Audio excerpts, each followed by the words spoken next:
Hello, तुम कौन हो और ये मेरी गाड़ी पर कपड़ा क्यों मार रही हो? नमस्ते मेम साहब, मेरा नाम ना प्रिया है। वो सुबह जो राहुल भैया आते हैं ना गाड़ी साफ करने के लिए, मैं उनकी बहन हूँ। वो क्या है ना, आज उनकी तबीयत ठीक नहीं है। तबीयत ठीक नहीं होने के बावजूद भी वो सुबह मुझे बोल रहे थे कि मैं चला जाता हूँ काम पे। तो मैंने उन्हें मना कर दिया कि भैया आज मैं चली जाती हूँ, आज आज आप आराम कर लो। तो बस मेम साहब, उनकी जगह ना मैं आ गई हूँ गाड़ी साफ करने के लिए। क्या आज राहुल की तबीयत खराब है? लेकिन उसने तो मुझे इस बारे में कुछ बताया नहीं। अगर उसकी तबीयत खराब थी तो तुम्हें आने की क्या जरूरत थी? मैं एडजस्ट कर लेती। नहीं मेम साहब, वो बात ये है कि भैया ना कुछ ज़्यादा ही सीरियस है अपने काम के लिए। उनको ना ये हमेशा डर लगा रहता है कि कहीं अगर वो काम पे ना गए तो आप जैसे मेम साहब लोग उन्हें काम से ना निकाल दे। तो बस इसीलिए उनकी जगह मैं आ जाती हूँ। अरे नहीं नहीं, ऐसी कोई बात नहीं है। मैं उसे काम से नहीं निकालूंगी। और एक काम करो, तुम कर लो गाड़ी साफ। और जब गाड़ी साफ हो जाएगी ना, उसके बाद घर के अंदर आ जाना और भाई की जो सैलरी बन रही है वो ले जाना, क्योंकि उसका महीना भी पूरा हो गया है। और मैं तुम्हें ना कुछ एक्स्ट्रा पैसे भी दे दूंगी। तुम्हारी भाई के जाते टाइम दवाई ले जाना तुम। ठीक है मेम साहब। ठीक है। मेम साहब, मैंने आपकी गाड़ी साफ कर दी है। अच्छा, हो गई गाड़ी साफ? एक काम करो, ये लो तुम्हारे भाई की सैलरी। और इसमें ना कुछ पैसे एक्स्ट्रा है जो तुम्हारी भाई की दवाई में काम आ जाएंगे। बहुत बहुत शुक्रिया मेम साहब। वैसे मेम साहब, मुझे ना आपसे एक बात पूछनी है। हाँ बोलो, क्या हुआ? वो मेम साहब, दरअसल बात ये है, क्या मैं आपका वॉशरूम यूज कर सकती हूँ? मेम साहब, आप गलत मत समझिएगा। वो क्या है ना, मुझे ऑफिस के लिए निकलना है और मुझे मेरे कपड़े चेंज करने हैं।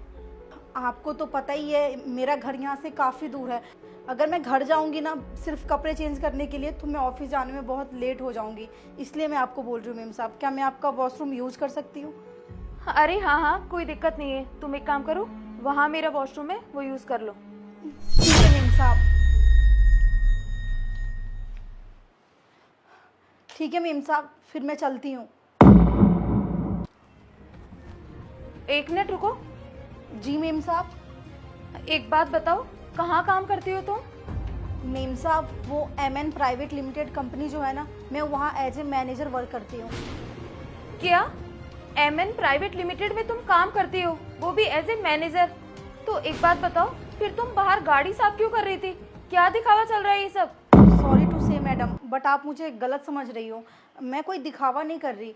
वो क्या है ना, मेरे भैया का इमोशंस जुड़ा हुआ है इस काम से। वो नहीं चाहते कि कभी वो बीमार पड़े और वो ये काम ना कर पाए। तो बस भैया का मन उदास हो रहा था, वो घर पे बैठे बैठे यही सोच रहे थे कि मैं कैसे काम करूँगा। तो उनकी जगह ना मैं आ गई थी गाड़ी साफ़ करने, ताकि भैया का मन भी लग जाए और उनका काम भी ना जाए।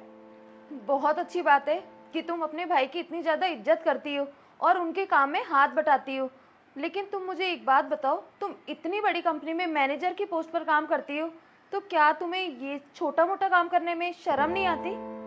तुम तुम्हारे भाई की जगह गाड़ी साफ कर रही हो, ये तो ठीक है।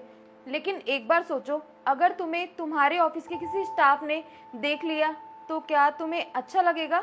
मेम साहब, कोई भी काम करने में कैसी शर्म। कोई भी काम ना छोटा या बड़ा नहीं होता। और माँ पापा के जाने के बाद ना मेरे भाई ने यही काम करके मुझे पाला पोसा है, मुझे बड़ा किया है, और तो और इस काबिल बनाया है कि मैं किसी कंपनी में एज ए मैनेजर वर्क कर सकूं।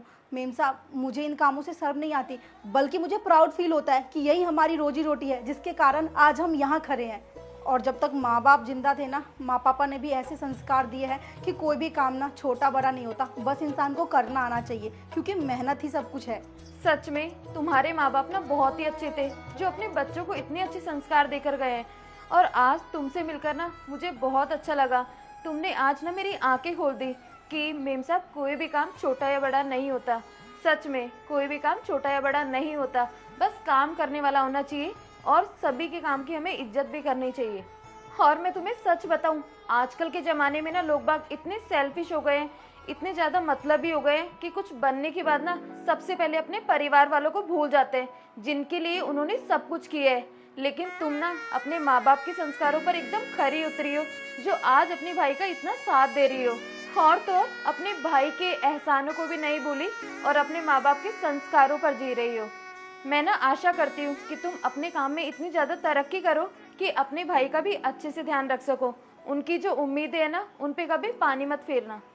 थैंक यू मेम साहब। और पता है मेरे भाई ने ही मुझे इस काबिल बनाया है। और मैं ना हमेशा से यही चाहती हूँ कि अपने भैया के लिए ना कोई ऐसा स्टार्टअप शुरू करूँ जो मेरे भाई को ना ये छोटा मोटा काम करने की ज़रूरत ना पड़े। और देखना मेम साहब, मैं ना बहुत जल्दी उनको एक ऐसा बिजनेस खोल के दूंगी कि वो अपने बिजनेस में लगे रहेंगे। वो घर घर जाके ना गाड़ी साफ नहीं करेंगे, तभी मेरे को ना सुकून मिलेगा कि मैंने भी अपने भाई के लिए कुछ किया है जीवन में। ठीक है मेम साहब, अब मैं चलती हूँ। अच्छा, जाते जाते एक बात और बोलना चाहूंगी मैं तुम्हें। कल से ना तुम अपने भाई की जगह गाड़ी साफ करने मत आना। जब तुम्हारे भाई की तबीयत ठीक हो जाएगी ना तो वो अपने आप आ जाएंगे, क्योंकि मुझे ना बिल्कुल भी अच्छा नहीं लगता कि तुम अपनी जॉब छोड़कर यहाँ पर गाड़ी साफ करती हो। अपने भाई को कह देना कि मैं यहाँ पर किसी और को नहीं रखूंगी, तुम्हारा भाई फिक्स है यहाँ पर। Thank you so much ma'am साहब, अब मैं चलती हूँ, मैं ऑफिस के लिए लेट हो रही हूँ। ठीक है गाइस, अगर किसी ने हमारे ऊपर कोई एहसान कर रखा है तो हमें उनके एहसानों को कभी नहीं भूलना चाहिए, चाहे फिर वो अपने हों या पराए। कैसी लगी आप लोगों को हमारी ये वीडियो, कमेंट करके ज़रूर बताना। वीडियो अच्छी लगी हो तो ज़्यादा से ज़्यादा इसे शेयर करना। चैनल पर नए हो तो चैनल को फॉलो ज़रूर करना। Thank you so much.